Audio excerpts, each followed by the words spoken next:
निवडणुका आल्या की भाजपावाले जे आहे ते जातीय आणि धार्मिक द्वेष निर्माण करण्याचं त्या ठिकाणी काम करतात। लोकसभा आणि विधानसभेच्या इलेक्शनच्या वेळेला हिंदू जन आक्रोश मोर्चा त्या ठिकाणी काढण्याचं काम झालं।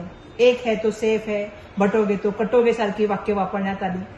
सातत्याने द्वेषाचं राजकारण निर्माण करायचं ही भाजपाची नीती राहिलेली आहे। आता आपण बघत आहोत की त्या ठिकाणी दिवाळीचा सण आहे, तर मुंबई महानगरपालिकेचं इलेक्शन दिसतंय समोर येत आहे, म्हणून त्यावेळेला दिवाळीचा जो सण आहे जो आनंदाने सगळेजण एकत्र मिळून साजरा करतात, आपण त्या ठिकाणी कुठल्याही तऱ्हेचा धार्मिक वाद न करता एकत्रपणे आनंद महोत्सव साजरा करतो। त्या दिवाळीच्या सणाचा फराळ वाटताना सुद्धा त्या ठिकाणी आहे तो जातीय आणि सामाजिक आणि त्या ठिकाणी धार्मिक द्वेष करण्याचं जे आहे ते काम सातत्याने सुरू आहे। महत्वाची गोष्ट मला या ठिकाणी बोलायचं आहे, बस झालं आता आपल्या सगळ्यांचं हे सातत्याने धार्मिक, भाषिक आणि त्या ठिकाणी सामाजिक वाद निर्माण करायचे आणि समाजामध्ये द्वेषाचं तेढ निर्माण करायचं हे बंद झालं पाहिजे। मुंबईकरांच्या मूळ मुद्द्यावर आपण या ठिकाणी बोललं गेलं पाहिजे।